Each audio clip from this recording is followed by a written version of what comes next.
शराफत का सबसे ज्यादा फायदा उठाती है अनुपमा की लाडली बेटी राही। किस मुंह से माफी मांगने आ जाती है। नमस्कार दोस्तों, स्वागत है आपका आपके अपने चैनल हंग्री स्पिरिट्स में। हंग्री स्पिरिट्स देख रहे सारे दर्शकों का मैं अंजू शर्मा दिल से स्वागत करती हूं। चाहे हालात कुछ भी हो, क्या हो क्या नहीं हो, मैं इसमें नहीं जाऊंगी। मैं सिर्फ ये जो प्री कैप देखा है जिसमें राही अनुपमा के गले मिल रही है, माफी मांग रही है और प्रेम को कह के आ रही है कि कोई बात नहीं, मैं तो मम्मी से माफी मांग लूंगी। अनु की रसोई जाना है, तो ये सब सीन हमने प्री कैप में देखा। सवाल यहाँ पे मेरे टाइटल के साथ ही आता है कि किस मुंह से माफी मांगती है।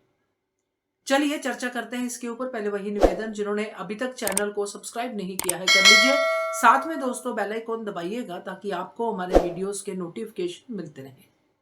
मैं जब ये सीन्स देखती हूँ, सोचती हूँ इन सीन्स के बारे में, मैंने अपने लाइव में भी डिस्कस किया था कि कोई भी बेटी हो, कैसी भी बेटी हो, जब माँ इतनी अच्छी हो उसके सामने, माँ ने हमेशा उसके साथ अच्छा ही किया हो, कभी कभी भी ऐसे नहीं ट्रीट किया हो जैसे वो सौतेली बेटी है या गोद ली हुई बेटी है, अपने बच्चों से ज्यादा उसको प्यार दिया, तो उस बेटी के मन में थोड़ा तो होगा, इतना तो होगा कि जब बाहर वाले और माँ सामने है तो माँ का साथ देना है।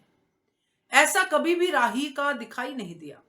जब भी उसने प्रायोरिटाइज किया, हमेशा उसने उनको किया जिनको वो अभी प्रेजेंट में पसंद कर रही है, जैसे कि कोठारीस, जैसे कि और भी बहुत सारी एग्जांपल्स होंगी, श्रुति, बहुत सारी एग्जांपल्स।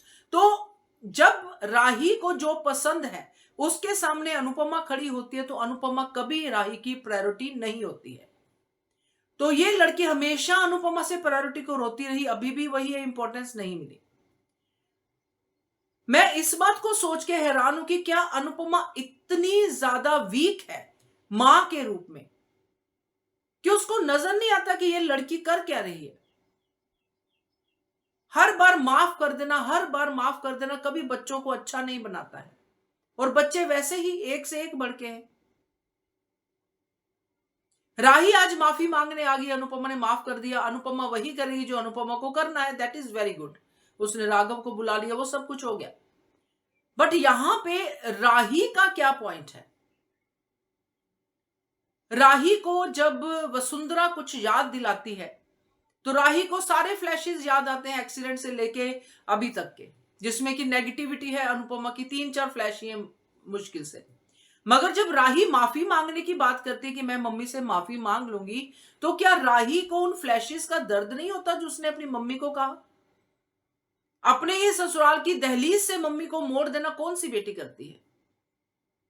कौन सी बेटी कहती है कि मैं अपनी मम्मी और पापा के सपने को अब मैं पूरा नहीं करूंगी, मैं नहीं जाऊंगी अनु की रसोई में? कौन सी बेटी अपने ससुराल वालों के सामने मम्मी के आगे हाथ जोड़ देती है कि निकलो यहां से, बाहर निकलो, हमें नहीं चाहिए तुम्हारी एडवाइस? कोई बेटी नहीं करती। अगर कोई होती होंगी तो वो राही जैसी ही होती होंगी। यहां पे मैं खुद जब ये सीन सोचती हूं तो मेरी आंखों में पानी आ जाता है कि मैं अपनी मां को दहलीज पे वापस भेज रही हूं। दुनिया कुछ भी कहे, मां तो मां ही है मेरे लिए। मगर यहां पे राही अपना वर्चस्व बनाने के लिए कि मैं रिश्ते जोड़ती हूं, मैं ये करती हूं, अपने ससुराल में मेरी मम्मी तोड़ती है, अपनी मम्मी को नीचा दिखा के खुद को ऊपर दिखा रही है और फिर माफी मांगने जा रही है। इसका कारण यही है दोस्तों, जो मैंने आपसे कहा कि उसको भी पता है कि मेरी मां बहुत शरीफ है, मां है मेरी यार, कोई बात नहीं, आज बोल दी 4 बातें, कल माफी मांग लूंगी, मां ने माफ कर ही देना है। इसलिए बार बार बड़ी बड़ी बातें बोलने की हिम्मत रखती है वो। हर बार एक से बड़ी एक जो है तोहमत अनुपमा पे लगाती है।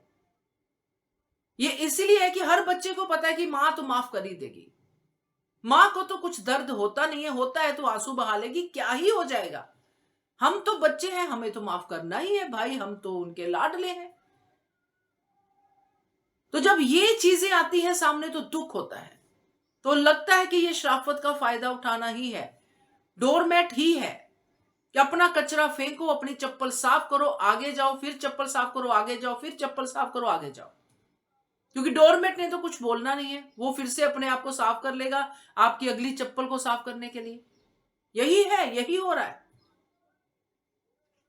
तो मेरी भड़ास लगा लो या कुछ भी लगा लो, मगर ये मुझे दुख होता है ये बातें देख के। अब देखते हैं कैसे क्या माफी मांग रही है। माफी तो मांग रही है, प्रेम ने समझाया या क्या हुआ, कैसे हुआ, केस वापस हुआ, क्या हुआ, ये बातें तो आगे की हैं। मगर ये माफी इतनी आसानी से, और अनुपमा भी बैठी है माफ करने के लिए कि मैंने अपनी बेवली का दिल दुखा दिया। मतलब ये क्या है? तो मैं तो बस यही कह सकती हूँ, क्योंकि मेरे लिए तो बड़े सवाल खड़े हो जाते हैं जब ऐसे सीन मैं देखती हूँ, माँ के ऊपर भी और बेटी के ऊपर भी। क्या कहते हो आप इसके बारे में? कमेंट कीजिएगा। देखते रहिए channel hungry spirits. Thank you so much.